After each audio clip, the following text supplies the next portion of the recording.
And welcome back. Today I want to talk about the missing time that exposes most lies. Now, most people listen to the story, but experienced interviewers listen to the timeline because sometimes the biggest clue in deception isn't what happened, it's what didn't get explained, the missing time. Now, once you understand this, you'll never hear a suspicious story the same way again. Hi, I'm Steve Van Apren, also known as the Human Lie Detector.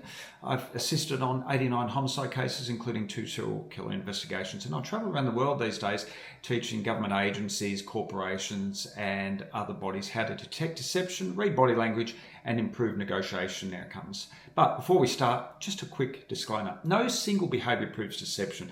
There are always exceptions such as stress, trauma, ADHD, neurodivergence, or simply poor communication.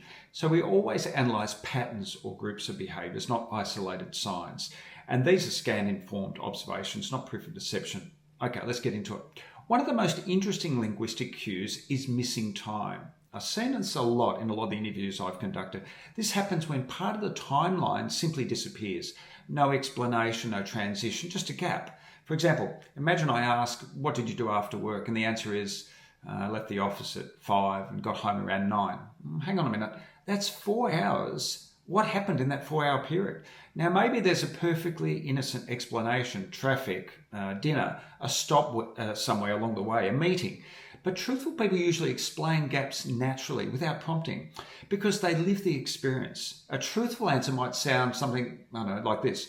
I left at 5, I got stuck in traffic, stopped to grab dinner, called a friend along the way and got home around 9. See the difference? The timeline makes sense, but when time disappears without explanation, that becomes interesting. Why? Because according to scan-informed analysis, deceptive people sometimes avoid periods of time that feel risky.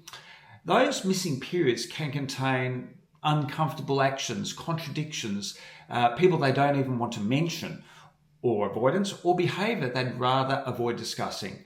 Now, let me be clear, missing time on its own does not prove deception, but creates questions. Let's look at another example. Let's say the question is, where were you Saturday night? And the response was, I was out for a while, then I come home. What does a while mean? 1 hour, 3 hours, 7 hours? Vague time language can sometimes be a way of avoiding specific detail and precision. Researchers like Albert Fridge have discussed how deceptive accounts can become strategically simplified because precise details increase the risk of contradiction. And psychologically, that makes perfect sense. If someone is fabricating, their brain is juggling multiple tasks, maintaining consistency, managing perception, avoiding mistakes even, and reducing exposure. So simplification becomes safer, and that often creates missing time. Another example, imagine someone says, I got into the car and the next thing I knew, the police were there. Oh, wait a minute, what happened in between? That skipped period of time may be incredibly important. Investigators don't just listen to stories, they listen to what's been jumped over because real memories usually flow in sequence, not perfectly, but naturally.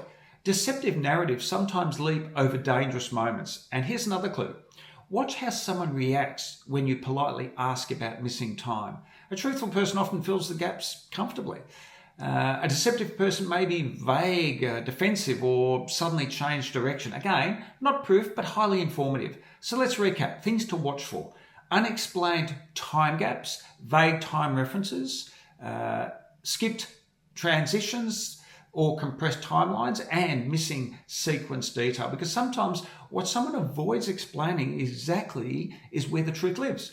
If you found this useful or interesting, subscribe to the channel and share the video with someone you think who may need it. Because once you understand human behaviour, you don't just hear what people say, you hear what they're trying to hide.